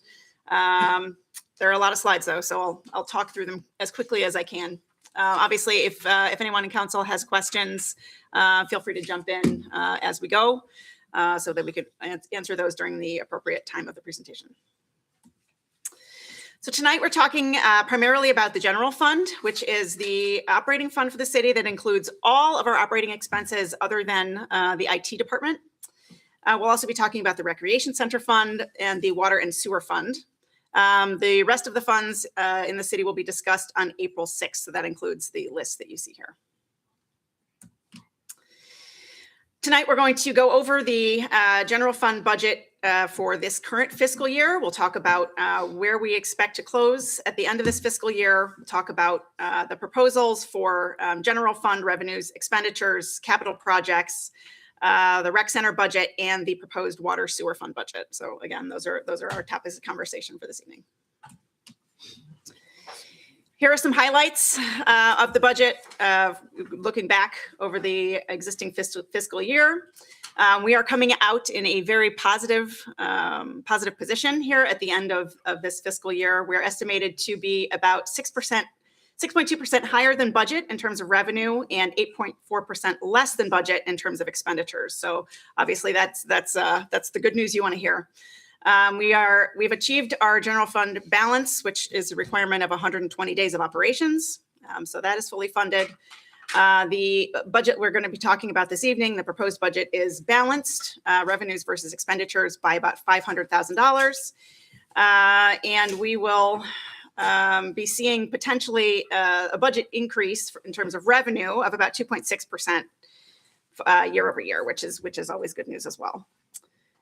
We have a proposed fund balance at the end of the year. And again, these are all estimates that could change, but right now it looks like we're going to have about $2.9 million that the city council will have the opportunity to let staff know where we would like to see those funds directed. Part of the budget that you will see, and we'll talk about a little bit later, is we're recommending a 3% increase for the water rates, as well as a 5% increase for sewer rates. Again, we'll talk about that later, but those are evaluated annually to make sure that we're covering operating expenses for those funds. General fund revenues, our primary ones are property taxes, state and local sales tax, state income tax, and video gaming. Video gaming is a big one for us, as we've talked about. In terms of the general fund expenditures, it is all personnel across the city except for water and sewer. We've got contractual supplies and costs related to all of our operating departments, all of our operating expenses. We've got capital outlay, and then we also have transfers from the general fund to other funds such as IT. For this next phase here, we're going to be focusing on these columns here that are highlighted in green on page 24 for those following along at home. We are estimating, again, to be about 6.2% higher than budget for hopefully for the end of the fiscal year of 25-26. We are seeing decreases in telecom and franchise taxes continue. Obviously, everyone is streaming from home, and so that is something that we expect to continue to decline. What we have seen this year is a significant increase in sales taxes, both from the state and our local sales tax. You can see that's 17.4% above budget. We believe this is something that communities across the state are seeing, and we think it's primarily related to the fact that the internet sales are now being captured fully. This has been something that has been in the works for years, and so now finally we're starting to see some of those sales taxes come in. Video gaming, as I mentioned, so we're up 18.7% for video gaming. Interest income, also the interest rates have been really good, so we see a lot more interest there than we anticipated, which is good. Telecommunications tax, again, is down 3.1%. Intertrack wagering, we have one facility in town that has been struggling and is, we believe, going to be closing their operations this year, so you'll see some changes there. Franchise fees, as I mentioned, reimbursements we'll talk a little bit about. Okay, this is budget versus estimate for expenditures. Again, as I mentioned, our expenditures are 8.4% lower than what we anticipated. We see some savings in capital, but obviously that's going to be, some of these are going to be carried over to the upcoming fiscal year. So it's not as significant as it looks, but it looks good for our bottom line for this current fiscal year. Our personnel costs are about almost 5% lower. We had some positions that went unfilled this year. Contractual expenses, we are about 32% lower than we budgeted, just because we have some things that didn't necessarily go through this year. We've got some projects that we started and are rolling over partially to the next fiscal year. So you'll see some of those expenses come back. We saw supply costs go down, actually, but that's primarily related to fuel. It is not related to other supplies because everything else is going up. So those fuel savings were pretty significant. And then we see just a little bit lower of the sales tax incentives that didn't go out. Any questions on any of those things specifically? Yes, Alderman Davis. The only question I had is on the fuel costs, was that something that just because fuel costs were down, or it was because our strategy of purchasing ahead of time at a higher quantity, is that what helped? Just more. It's by having our own tanks, we get a more competitive pricing on the fuel. Okay, thank you. I just have a question on personnel costs. Obviously, I appreciate it being lower than it is, but is any key positions that are you feeling any of the impact of that? Well, so one of those is the communications position that we're currently recruiting for right now. But obviously, Chief can tell you we've got a lot of turnover typically in dispatch, especially. We always have vacancies on the police department side, Yeah. so we budget for the full staffing in the dispatch center and on the sworn side. But right now, we're down 2 police officers and 2 dispatchers, and that's kind of the average as the year rolls on, every year after year. Anyone else? Nope. All right. So as we anticipate moving forward in our budget, and Chief, you and I have this conversation all the time, in your perfect world, how many officers would you really want? Is that something that you're in conversation about, or are you still trying to do what you've done perfectly in the past, just try to strategize? Yeah, actually, Suzanne and I just had this conversation a couple months ago. The next fiscal year after this one is the year we're going to do another manpower allocation study to kind of see where our staffing levels are at. But it's not going to be this fiscal year. My concern there is, and again, you and I have had this conversation not recently, that our community continues to grow and your resources are tapped. I mean, we can't ask our PD to do another thing because you guys are great at what you do and you get it done. But as we continue to add on things, I mean, the bottom line is we're going to need more people and we're going to need more people trained. So I don't want us to shortfall a budget just because we're trying to be conservative. So thank you. Good. All right, let's talk a little bit about our general fund balance. You can see this on page 24 in the bottom section here. Our 25-26 budgeted beginning balance was 22.1 million. The budgeted ending balance was 18.7. But we believe that at the end of the fiscal year, we're going to be sitting at about 23.7 million because we've had pretty significant savings as well as the revenues coming in higher. If you look down in those lines, you can see those amounts are broken out a little bit here. We've got the 10.4 million, which is our reserve for the policy. So that's 120 days of operations again. There's a note here that will change, obviously, as the amount of our budget changes, so does the amount of our required reserve. So in the next round, you'll see that get tweaked a little bit, but it's still a pretty significant amount there that we have for a rainy day fund. We've got 3.68 million assigned for the Route 31 project that is shown on this sheet. Just a reminder, we do have actually a total of about 6.6 million. We've got another 2.9 that's sitting in the capital asset maintenance and replacement fund that the city council requested staff to directed staff to put aside last year. So again, that brings our total to 6.6 million. We will see obviously where that lands us in terms of the percentage funded once IDOT actually goes out and lets those bids hopefully later this year. We shall see. Stay tuned. We got about 1.1 million in grant funds set aside for 911. We've got money in the seizure fund there, about 96,000, but that's set aside for police expenses. We've got 2.9 million that is intended to be transferred, and then also 4.4 that we will have budgeted to be available, which we will be discussing after the audit. Any questions regarding the fund balance? City Council has some good opportunities, hopefully coming up to, fund some good programs, hopefully. And we've got obviously a lot of capital needs that we have out there that we still have unfunded. So this will be hopefully helpful for future growth. All right, going over to the 26-27 proposed budget, which are both in the columns H and J now. We've got about 2.6% growth forecasted year over year, budget to budget. We are watching the LGDF. This is a conversation that those who have been on council for a while should be familiar with. The local government distributive fund. The state keeps picking away at that. As far as we've heard, the governor intends to leave the dollar amount that communities are receiving at a static amount, but then obviously that percentage would drop down. But that is to be seen in the state budget, that those conversations are upcoming at the state level. We are anticipating a 3.7% increase in property taxes. Again, you see those sales tax numbers. We are increasing the budget. Obviously, we've got a couple of years of history now that show that those numbers continue to grow. So Director Lynch and I thought it was appropriate to adjust those.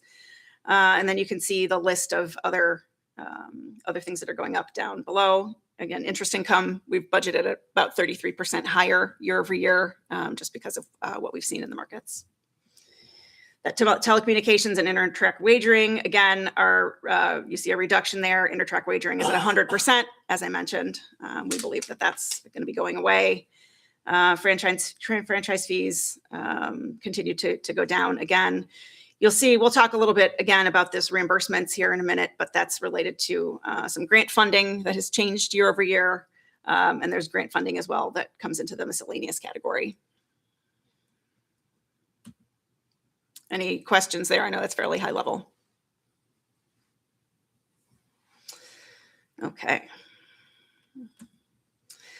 So we're going to talk a little bit about on the expenditure side for the proposed budget.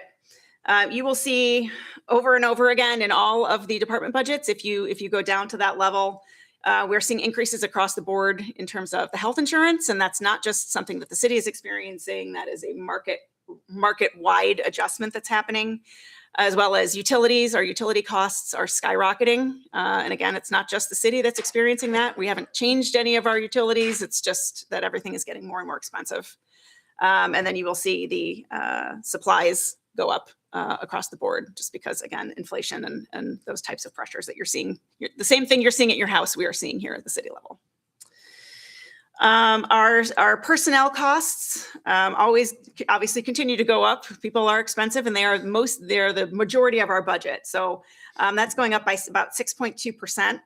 That includes increases that you would see on an annual basis, but also we want to make sure that we are compliant with the law. So we've got minimum wage increases that continue. We've got obviously this pretty significant police pension contribution that we're required actuarially to do this year. And then those insurance increases are shown there as well. Our contractual costs are about 19% higher. There are a few reasons why that is the case, and we will talk about that in each of the departments here in a minute. But one of them is a fund balance that was requested and required for our health insurance provider. So we'll talk a little bit about that in a minute. There's our supply costs, they keep going up, and then the transfer costs are lower, so that's a little bit of relief. But those are all internal transfers for capital and IT. Does that personnel include filling some of those, like that communications position? Or, The communications position, those were in the budget okay, last so year. that does include so that. no. Any other questions on that? No. All right, the most important thing to note, this is a balanced budget. Thank you to Director Lynch. So we are balanced by about $500,000. It may not look like it, but because we've got just over $1 million in carryover expenses that kind of shows up in there as well. But rest assured that this budget is balanced in terms of our operations. All right. Delving into the departments here just for a minute. This obviously is a process that begins months before you guys actually see the budget. So we've been talking about this. The departments put together their budgets starting in January. They sit down with Director Lynch and myself. We go through everything line by line. And so this is a process that takes a lot of effort on behalf of a lot of people. So thanks to everybody who participates. And obviously, the budget doesn't end with the approval by the City Council. The budget is something that we are paying attention to throughout the year to make sure that our departments are staying within their approved amounts. So again, the personnel costs are up by 6.2%. With contractual expenses, supplies, and transfers, as we talked about just a moment ago. In general administration, you'll see an overall expense decrease. That's primarily due to contractual expenses. So this is where we put all the environmental for the developments and legal costs and those types of things. So you'll see some reductions there, which obviously ends up being an overall decrease for that budget. For community development, we've got a part-time position in there. As Alderwoman Miller was mentioning, obviously the community continues to grow. We've got a number of single-family home developments and other things that are coming down the pike, and so we are trying to plan appropriately for that. So you see a part-time code enforcement officer in this budget. We may be coming back to you with a further discussion on that at the next meeting, which may change that part-time position to a full-time position. But the UDO is well underway, and so those costs have gone down year over year. Moving on to finance, that is where that fund balance payment for IPBC for our health insurance, that's where that lives. And then the insurance costs are also shown in there. HR, economic development, and police, that we've put some potential retirements in there. We don't know if people are retiring, but just in case, we want to make sure that we have the appropriate budget there to give that flexibility. We have in the police department a new drone program, which I don't know if Chief, you want to talk about that at all, or? I can, but we'll be bringing it back if the budget passes anyways to discuss it further in detail. Okay. He's pretty excited about it. He may not sound like it right now, but he is, I promise.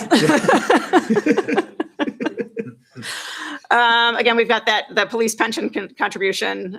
We've got some capital expenses there. The men are finally getting their locker room renovated. That's seizure money, so that doesn't impact necessarily the general fund, but it is run through the general fund. And then they're getting some new speed signs. Everybody loves speed signs. For NERCOM, which is our dispatch center, we have a good partnership there.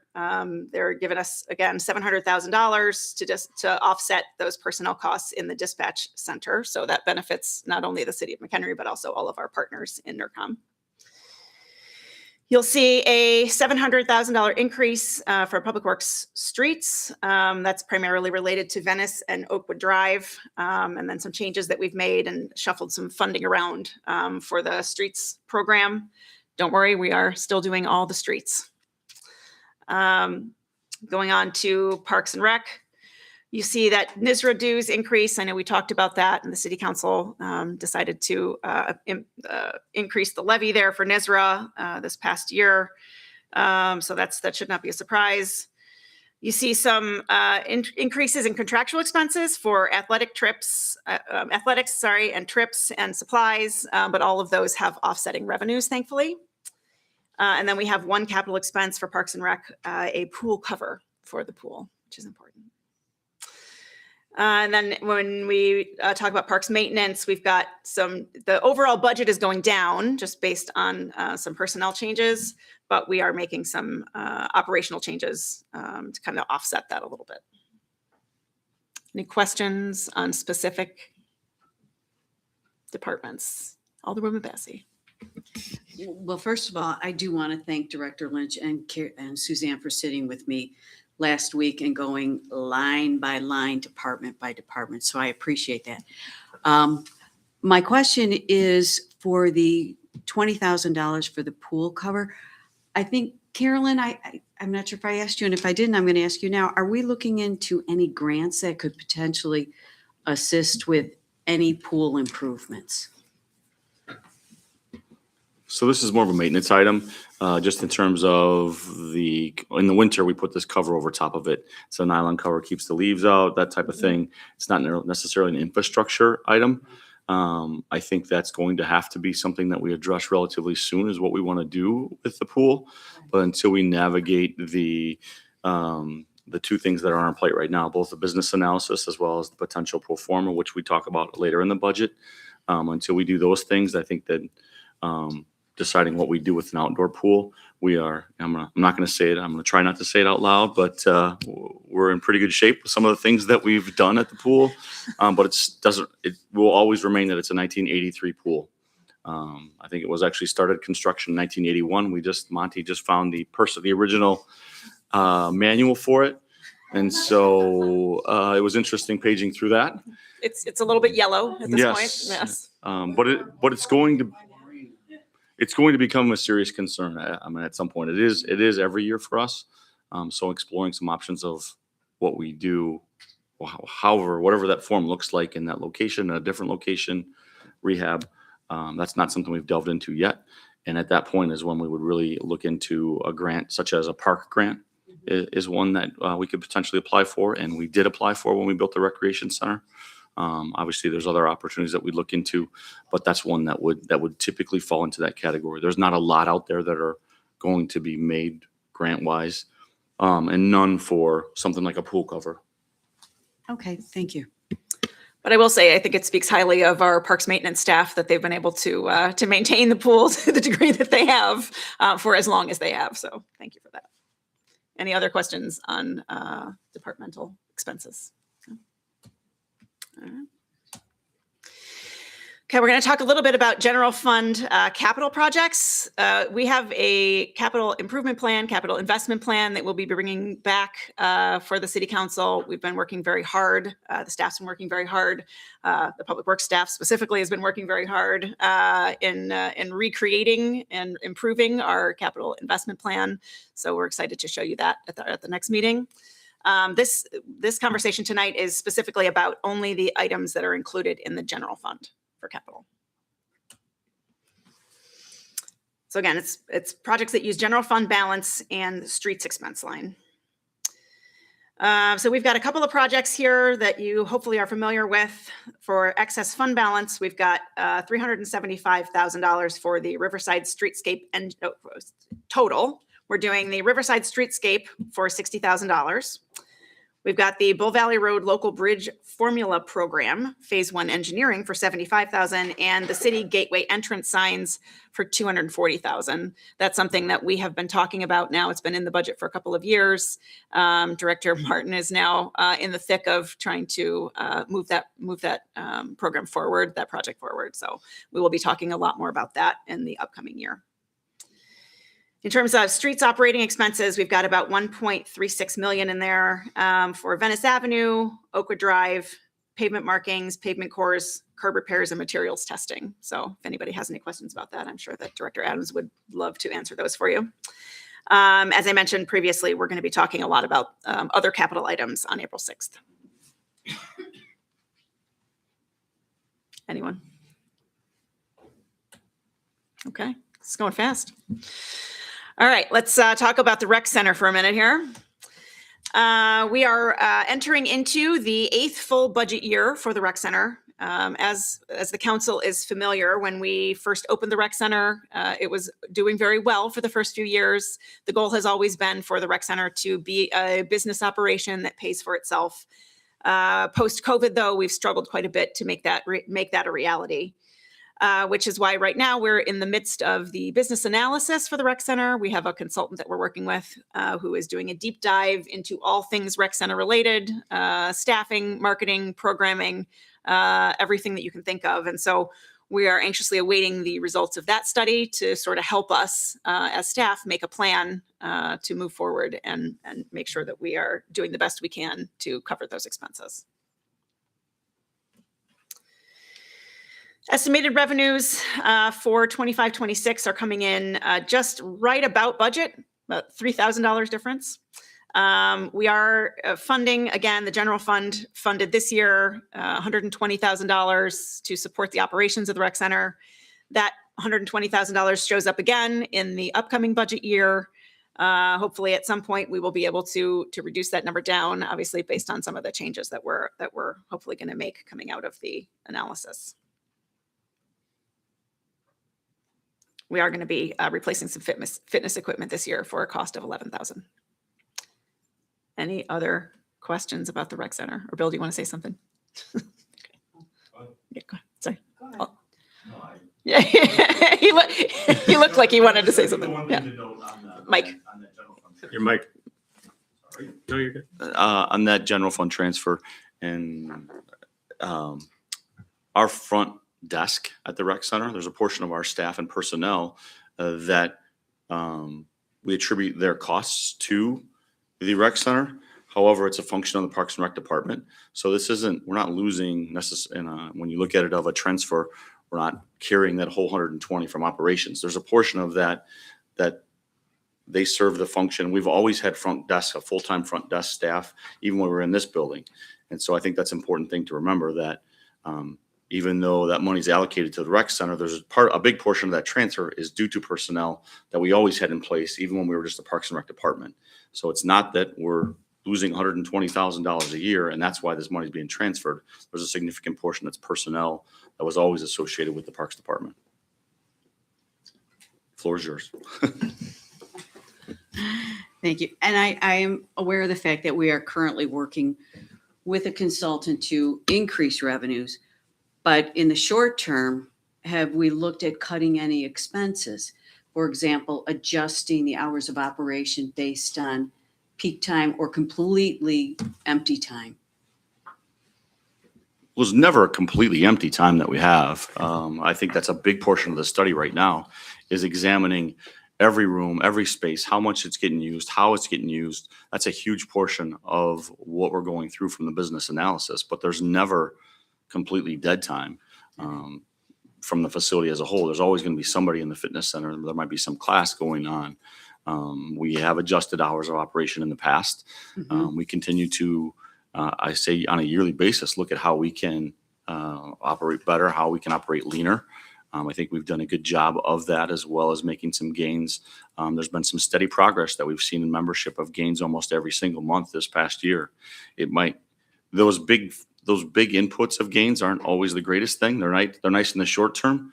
But when you can see slow, steady gains over the course of the whole year, to me, that's we're doing something right, and people are continuing to choose us. And that's been important to us. So those slow, steady gains, I think we're over 1,300 full-time regular members now, not counting any punch passes, not counting anything else. I think we are over 1,300, I believe. I don't have those numbers right in front of me. So I want to make sure I'm hearing this correctly. At this point, you have 1,300 membership. Are they all 100% McHenry residents? And you don't necessarily have to know the numbers. They're not 100% McHenry members. Okay. Yeah. We don't, the only difference from our point of view, when we charge members, they're all charged the same rate on a monthly membership. And that's because we built it with a recreation center fund and not with city tax dollars. The other portion of that is the difference is when they do sign up, there is a larger initiation fee for a non-resident versus a resident. So that impact that we hit them is at the very front versus over the course of trying to define different membership levels. Do you have any idea what last year, let's say the end of March of last year to the end of March now, or we can even say February, do you know what we had for membership then and what we've had now? And if you don't know, if you want to just send us all a little email, that will work also. I can send that to you because I have a spreadsheet over the course of the last year. You can see every month what we've had gains or losses. And every year there's going to be that turnover. You're going to lose some every month. You're going to gain some. You always hope you gain a few more than you lose Right. is the goal. And we've done a pretty good job of that. Okay, thank you. Anyone else? Anything rec center related? Okay. Oh, I just want to say that the opportunity to work with the person who's doing the analysis was a great experience. And I think he understands our intention that the rec center needs to be a self-supporting enterprise. And I know, I don't know about anybody else, but I know I had hours of conversation with the gentleman, and I think we'll get there. So thank you for that opportunity. And I think next year when we review these numbers, we'll be in a completely different place. Thank you. thank you. Thanks for saying that. Okay, moving on to water and sewer. We're getting through this quickly. Everybody stay awake.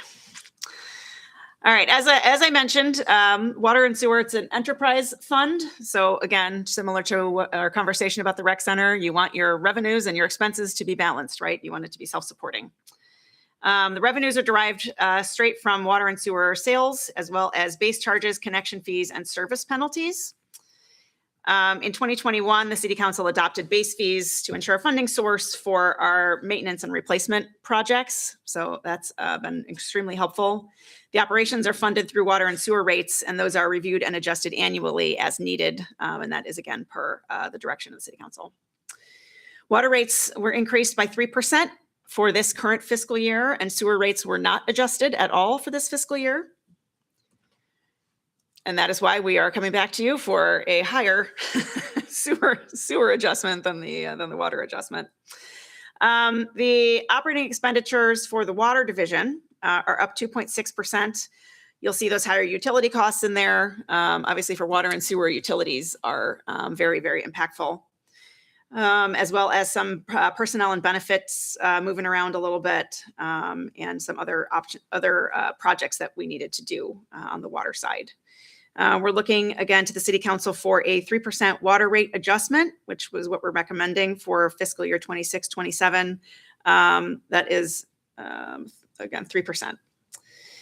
In terms of the sewer division, their operating expenditures are up 2.8%. Again, you see those utilities, personnel, benefits, some additional testing that the staff has to do, and just repairs and maintenance.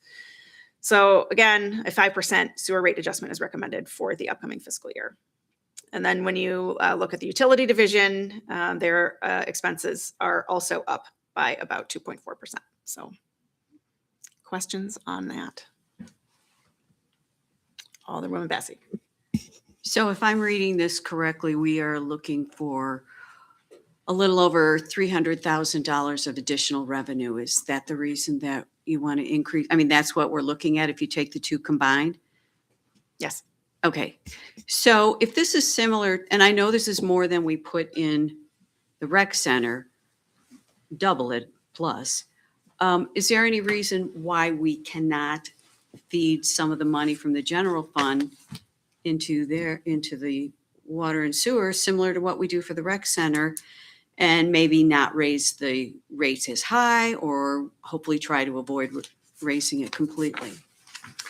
And I know we had this conversation when we met last week. Yes. And as Carolyn and I discussed with you last week, it's I think we would be definitely in the minority if we were to start supplementing the water and sewer funds with the general fund.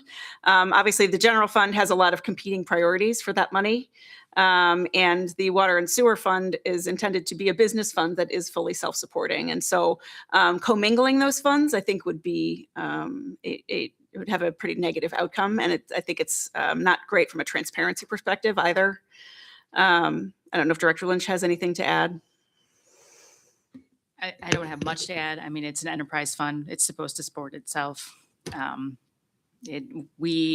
When we did our rate study, we talked about doing an annual analysis on our operating revenue versus expenses, and that's what we are bringing forward at this time.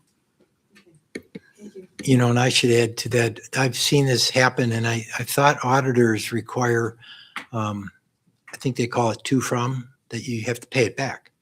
It's a loan. It's considered a loan to the water and sewer, and the cities that do this are not in good shape. They haven't been increasing their sewer and water rates annually, and they get in trouble. And that's when they borrow because they have expenditures they can't cover, and it's a loan, and now you have to pay it back.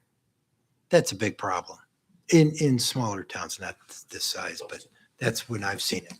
Otherwise, I don't see it. So I just want to confirm what you were saying, that if we did fund any additional money in here from the general fund, we would be required by law or by accounting purposes that we would I have to no reimburse? idea. I'm just telling you, I've heard that from auditors. So it would be Okay. an auditor question, whether that is a liability that has to be paid back. Okay, They call thanks. it to from. Do you know what that means? It sounds like an accounting. Yeah, I mean, if we, I would have to look you into it CPA? further, but most times it would be a loan. But I would assume there's probably a way to make a grant from the general fund You have to that account it for it. wouldn't have to be paid back. And it's because of but- the type of fund that this is. It's a fund that should be Sustaining. sustaining. Okay. It's also a slippery slope. It's an enterprise fund. You want to break even. That's the whole goal of it. It's a use tax. You're using the water, you're using the sewer, you're paying for it, unlike the general fund. And the membership isn't the same necessarily. The members who are using water and sewer aren't necessarily the general fund taxpayers. And to the extent they're different, that's a liability issue. Thank you for clarifying all of that. I think the other thing in the water sewer fund, it's an on-demand. You know, you as a consumer, you do have a control of what you use. And again, it's an enterprise. So just like your electricity bill and your gas bill, you don't control the price, but you control the use. And I think when you talk to people who have gone into sticker shock on their electricity and their gas bill, myself included, you know, my thermometer or my thermostat is now set at 65, not 72. You know, just because I went, how do I do that? And I think when we talk about water and sewer, I always tell my constituents when they complain about the bill, it's how much you use. You can control what you use. Sounds ridiculous, but you can.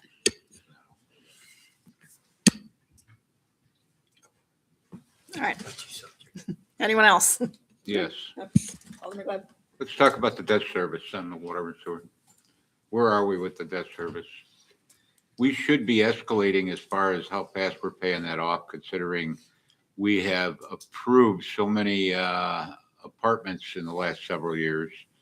And each unit is paying part of that debt service. So we should be moving forward quicker, I would think, as far as paying off those debts. So from a bond standpoint, we can't pay them off early.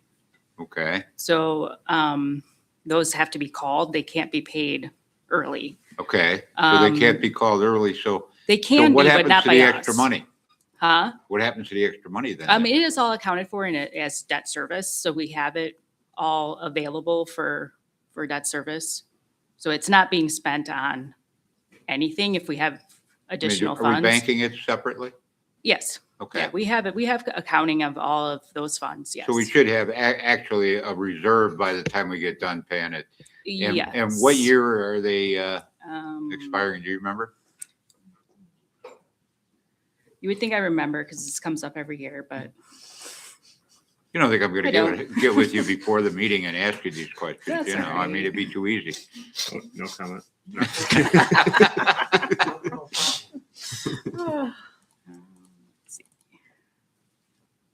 If you would email them to me, that would be. no, I can get it really quick. It's just finding the right one.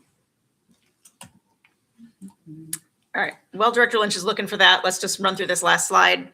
As I mentioned, so this is the general fund conversation.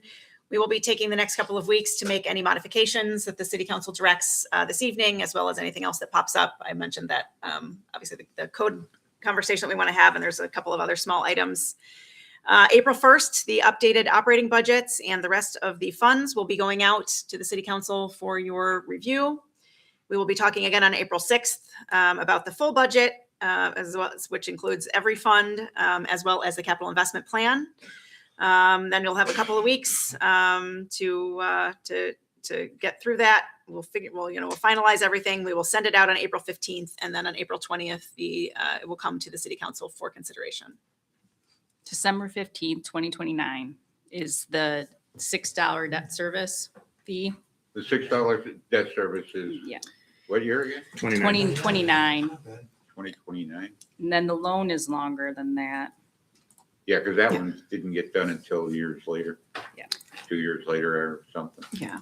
I mean, I will say, we've had some conversations just as staff about the kind of significant challenges that we have out there from a budgetary standpoint, specifically lead service line replacement, but we've got some other maintenance items that are kind of out there that we're working through, trying to create a plan for how to pay for some of the things that we have coming up in the future. And so there may be a future conversation about some additional bonds or something that may have to be contemplated for water and sewer. So we're glad that's rolling off. Yeah. The loan is not till 2037, just for your info. All right. Alderman Miller. I just want to thank you, Suzanne, for taking my phone calls and answering or addressing all my questions about the budget preparation. What you've brought us is very comprehensive and somewhat complex. So thank you for breaking it down and giving it to us in bite-sized nuggets, because truly the budget for the city is overwhelming. And it's nice to have it in pieces and parts. And I'm grateful that you're able to not only communicate it to us in this direction, but also that you're willing to take our individual calls and help us through the overwhelmedness of it all. Thank you. Absolutely. And I'm grateful for Director Lynch, because when you call me with a question and I don't know the answer, she always does. So Yeah, it's a team thank you- effort. for Thank sure. you, Carolyn. I didn't bother you this year. Anyone else? Yes. Just real quick question. April 1, we will be getting the TIF budget? Yes. Okay. All right. When we get that, is it possible to get some guidance as to how much we currently have loaned, how much the general fund has loaned the TIF, and any kind of a payback schedule? If we could get that included in the April 1 budget, would that be possible? That will not be included because the TIF is in the deficit. It's not owed to the general fund. We've had this conversation. But the money, we are taking money out of the general fund right now, aren't we? No. Okay, so when we bought the old Gladstone's building for over $500,000. Green Street Cafe. Green Street Cafe. Some of us have lived here a long time. It's coming out of the TIF fund. Okay. So there's a deficit in the TIF fund. If at the end of the TIF, there is still a deficit, the general fund will have to pay it back. But currently, the TIF fund is accounting for all of money that is going out and is a deficit. right Okay, now. so at this point, the general fund is not putting any money into the TIF? Correct. Okay, that's very good to hear, and thanks. Anyone else? Any All other right. questions? All right. Well, thank you very much. Obviously, if any questions come up in the next couple of weeks, we are here to answer them. But I appreciate everyone's help, assistance, and patience this evening. Thank you. All right. Let's see, staff reports. Any staff reports this evening? Ross? I just want to touch on something, Mayor, that you called me on. But Suzanne had sent an email out last week. Lennar and Redwood are both putting up silt fence around their properties. So you might get some calls from some residents. Obviously, Redwood is approved already. Permits are being issued for them. Lennar is not approved, and you can let your constituents know that. IDNR requires them to put up a silt fence if there's a potential for them to move any dirt within this next year because of the Blandings turtle. So it keeps the Blandings turtle out of the development area. It doesn't necessarily mean that they're going to move dirt this year. Obviously, they have to go through all those approval processes still, but I just wanted to make you aware of that because they are out there. Appreciate that. Any other staff reports? No? Okay. All right. Mayor's comments. I just want to congratulate the police department and Chief Burke on the 7th CALEA reaccreditation award. We just got back from Arizona about 4 hours, 5 hours ago, whatever it was. Our flight got canceled, so we drove here. So that was a fun trip. Thank God we like each other. But I just want to congratulate them again. Obviously, it's the highest standard in professional policing. Definitely the elite of the elite. So it's great to see other departments there and talk to them and see what they're doing. It's great to see, once again, it was 110 police departments, and being one of those 110 is obviously a great success of what Chief Burke and Deputy Chief Walsh is doing, along with Adriana Burke, which is the accreditation manager, which she took over, a year and a half ago, and has done a great job with that role. So once again, thank you, and thank you to all the police officers and the entire police staff for getting that done. So.